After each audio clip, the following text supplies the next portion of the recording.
Jessica, today we're going to examine your nose and sinuses, and I just want to ask you a few questions first. Okay. Are you troubled by sinus infections or a lot of discomfort No. in your nose or head? Any trouble breathing? No. Problems with bloody noses? No. Okay.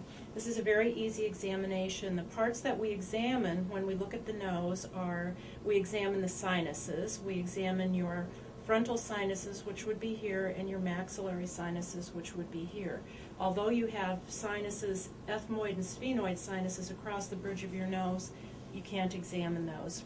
Okay. The other thing that we're going to examine is just your external nose, just what you see when you look in the mirror, and we're going to use the otoscope that we used it when we examined your ears. We're going to look at your internal nose so that I can just look at the mucous membranes and see how they are in your septum.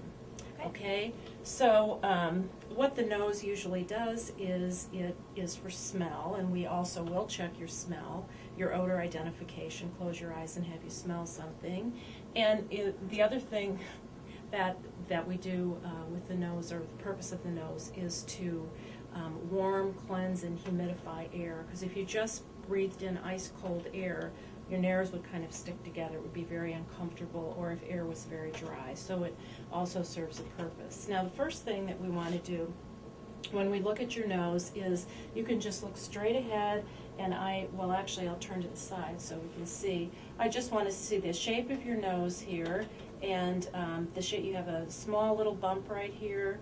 Your nose is fine. The other thing we're looking at is the skin color. And your skin color blends very well with the face. Sometimes with certain systemic diseases, we know that there is a systemic disease going on by just looking at the coloration of the nose, and it doesn't blend well with the face. The other thing that I want to look at is just to tip your head back and to look at the symmetry of your nares. And the symmetry of your nares is good. We look at your septum, which separates the nares, and we'll examine those further a little bit later on.